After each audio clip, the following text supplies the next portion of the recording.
Hello বন্ধুরা, দেখো আজ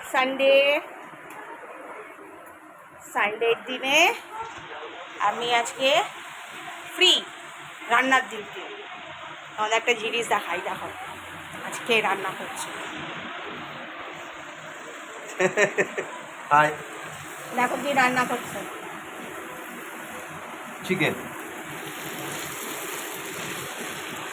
চিকেন কষা। আরেকটা নিজের মাথা থেকে বুদ্ধি কাটিয়ে রান্না করেছে, সেটা হচ্ছে চিংড়ি মাছের একটা ভর্তা করেছে, বুঝেছো? দেখাচ্ছি, দেখো চিংড়ি মাছের ভর্তা। এটা হচ্ছে, দেখতে পেয়েছো সবাই? এইটা হচ্ছে, এইটাকে এরপরে তেলে ভালো করে গরম তেলে নাড়া হবে, টানানো হবে, বুঝেছো? ওই ম্যাশ করে দিয়ে তারপর করছে, ওই ও করবে, আমি কিছু করছি না। আমি ভাই ভিডিও করছি, কি করবো? তবে একটা কথা বলি, আমার বর কিন্তু খুব ভালো রান্না করে, জানো তো?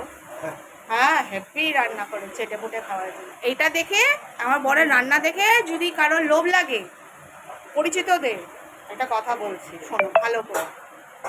সৎ সাহস থাকলে আমার বাড়িতে আসবে, আমার বর রান্না করবে, তোমরাও খাবে, আমরাও খাবো, আমাদের গুরুজনরাও খাবে, সবাই মিলে একসাথে খাবো। ও রান্না করবে, হ্যাঁ?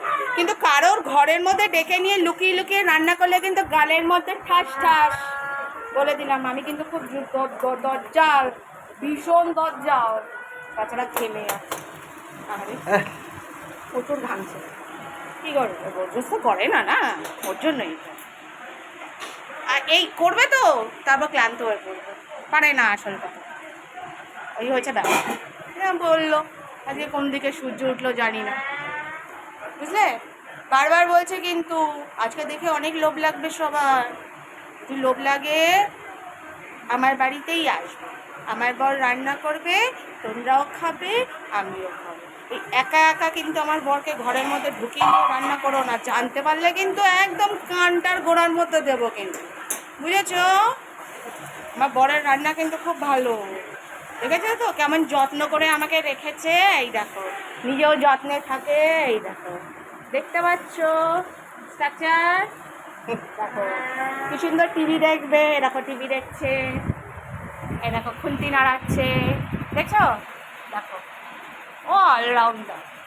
আমি পারি না গো, আমি ঢেঁড়স, বুঝলে? এই দেখে না, আর নজর ফজর দিও না আবার আমার বরের ওপর, খবরদার।